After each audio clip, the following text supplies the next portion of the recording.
screen. Jesus. Hello, and welcome to this week's edition of Monday Moments. And I'm sitting here on the set, and both of us are blinded with Tyler. So we are going to be talking about next week's acting up production called The Last Ticket Out of THISTLEBERRY, THICKET. We have to do that next week already? Yeah. Oh my gosh. Yeah, and I really want to know who comes up with the titles of these damn shows. I'm going to trip you up one of these years. I know. Last Ticket, actually Tyler is a Tyler Rennie original script. And so Tyler, why don't you just tell us a little bit about the show?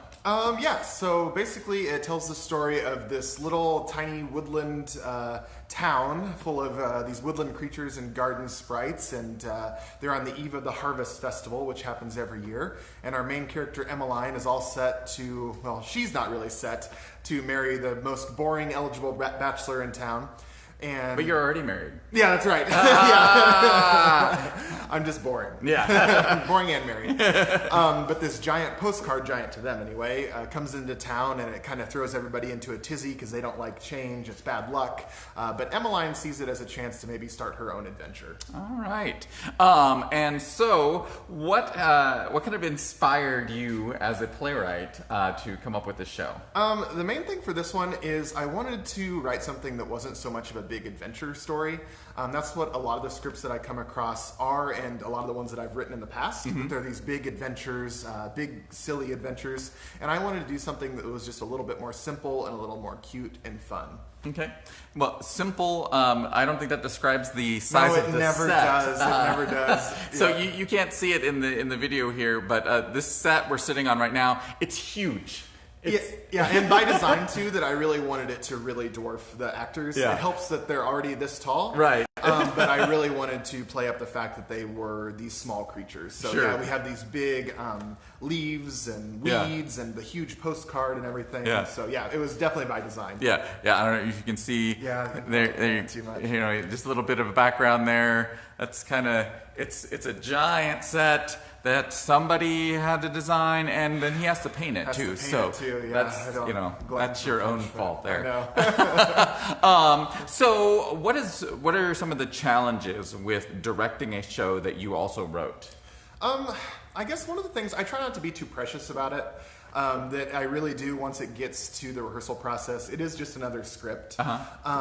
We'll do some little tweaks every once in a while, never big rewrites or anything, but there has been, in fact, the very, very, very end of the show, we kind of just changed up a moment just a little bit. Didn't rewrite anything, just changed up a sequence a little bit. But yeah, I think it's really just fun for me. It's really cool to think back and think, oh, this is just a germ of an idea I had, and then I got to direct and design and bring the show that was just an idea. So it's a challenge because I put a lot on myself to make sure it's really, really good. Right. But otherwise, not too much more than any other show. Yeah. So it's like every other year you write an acting up show. Yeah, for a while there I was doing them every year. Yeah. And I'm like, let's dial it back a little bit. And so it's been every other year. Yeah. So what are some of the other shows that you've written for the acting up program? This is the 5th show that I've done. We started off with Rest of the West, then The Incredible Illustrated Iris, Pandora's Boxer Briefs, and then 2 years ago, Ginger and Chase Across Time and Space. All right. What have you learned as a playwright as you have progressed through writing all these shows for the kids? I found that I do a lot more outlining than I ever used to. When I started writing, I'd come up with some characters, the title, a general plot of kind of what I wanted, and then I'd just sit down and try to write the whole thing. Now I spend a lot more time just outlining and trying to refine the story before I even start writing it. So that way I can really sit down and over the course of a week or two get a good first draft out and then go back and tweak that after that. And so I try to solve a lot of the storytelling problems before I even start writing. So with the directing the kids, with the show that you wrote, are there some times where you're just like, no, that's not the way I want you to say it.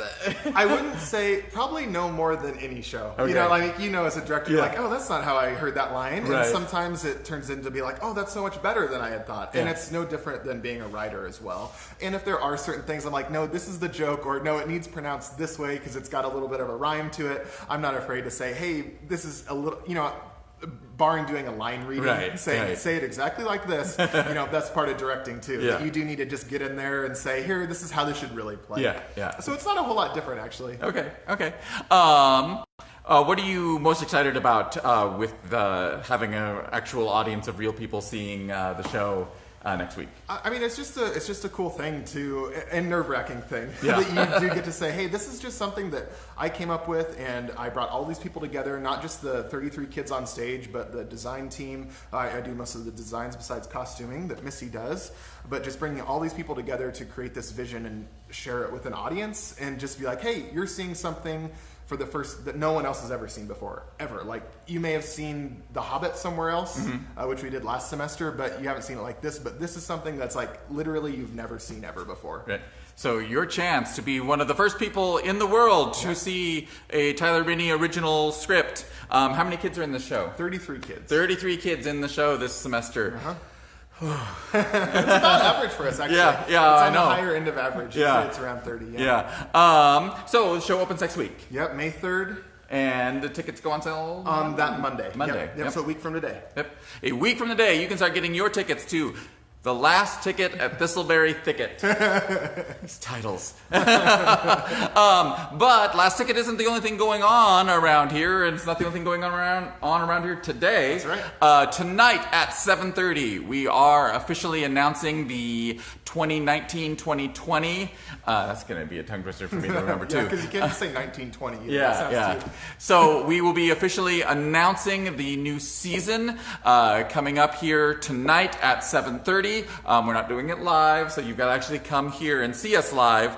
But in actually just like probably 10 minutes, we're going to be practicing what we're doing. We're going to be singing some songs from the two musicals in the regular season. I won't be singing anything. That's right, because we want you to buy season tickets. That's right. I can write, I can direct, but I cannot sing. Yeah. So anyway, so we'll be singing songs from the two musicals, big name musicals that you have definitely heard of, and then reading just tiny little snippets of some of the plays for next season, and then also announcing and reading little snippets from the stage door shows for next season as well. We'll also announce the One Night Only series of concerts and events as well. So that is 7:30 tonight. It is free here at the theater, so you can come on down for free. It'll be about an hour, and just some fun times to find out what we are doing next season. It'll be your first opportunity to order your season tickets for the 2019-2020 season. And let's see, but there's other things happening this week too. We've got a board meeting tomorrow. Yeah.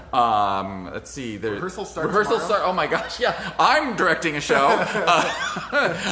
So we've got Lucky Stiff with read through tomorrow night as well, and then I'm jaunting away to South Dakota for a regional festival, which means that Tyler will be here in charge by himself, and we all know what happens. We all know what happens when I leave Tyler alone. Yeah, tornadoes, blizzards. Yeah. Oh man, I don't need that this weekend. But anyway, and now someone wants their season tickets. They're calling me on my phone right now. It's probably a spam caller, but anyway, that's kind of funny. So that wraps it up for this week's edition of Monday Moments. We will see you next time.